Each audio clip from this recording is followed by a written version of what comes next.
Bonjour les catufeurs, donc certains d'entre vous ont suivi mes aventures depuis les tout débuts, depuis le chantier, depuis les normes qu'il fallait appliquer, qui ont retardé l'ouverture, etc. Donc il me tenait à cœur de vous faire ce dernier épisode de la série, celui du finish, celui de la liquidation judiciaire. Donc la liquidation judiciaire, c'est quoi? Pour ceux qui ne savent pas, ça veut dire qu'on est en faillite, ça veut dire que l'entreprise n'est pas viable et ça fait longtemps en fait, elle n'a jamais été viable à vrai dire. Je l'ai tenue à bout de bras, mais voilà, là on va passer devant le tribunal de commerce qui va prononcer la liquidation. Du coup, ça implique que je laisse tout derrière moi, tout le mobilier, les investissements, le matériel, voilà, je laisse tout.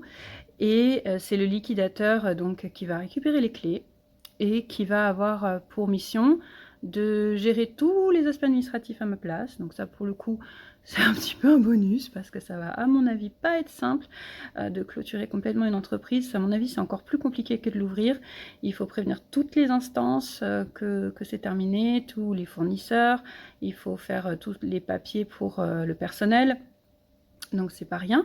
Il va falloir vendre aux enchères tout le matériel, donc il va falloir tout déménager, emmener aux enchères tout ça. Et comme on était multi-activité, ça se voit aussi dans notre matériel. Il va y avoir certainement une partie matériel restauration, une partie décoration, une partie matériel high-tech, l'escape game, enfin tout ça, c'est pas des choses qui normalement se retrouvent dans la même vente. Donc il va avoir un peu de fil à leur retordre, le liquidateur.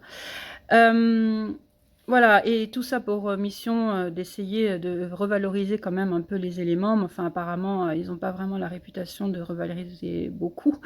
Mais bon, on verra bien. Nous, on a réussi à vendre auprès de vous une partie du matériel, donc ça nous a aidé à refaire un petit peu de trésorerie pour que ça puisse aider à rembourser le prêt bancaire qui, lui, reste à courir en fait. Et moi, je suis caution donc d'une partie de ce prêt. Donc ça veut dire que même une fois fermé, je dois continuer à pouvoir rembourser cet emprunt. Donc tout ce qu'il aura pu récupérer va permettre finalement d'en payer une partie et de réduire mes échéances. Donc bon, on verra bien comment ça va se passer. Et du coup, après, ici, c'est plus chez moi. Ce sera à lui de gérer tout ça. Donc voilà, je voulais vous faire ce petit mot pour vous expliquer toutes ces étapes.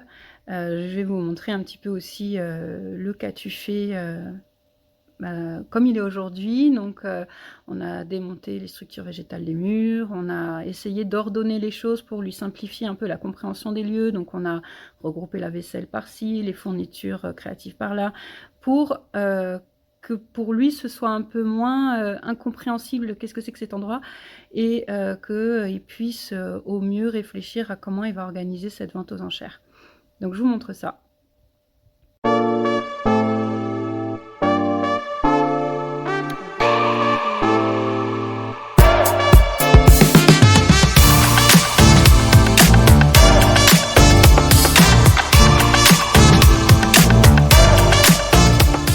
Et parce que je tenais à faire ça bien jusqu'au bout, en fait, j'ai notamment soutenu donc toute mon équipe pour cette fin. J'ai donc inscrit Anis à une formation, donc il est en ce moment même à l'école Le Nôtre pour une formation spécifique brunch qui est tout à fait complémentaire à son cursus et à ce qu'il a pu pratiquer chez nous. Anaïs, c'est good, elle a déjà trouvé donc son nouvel employeur, elle commence fin août.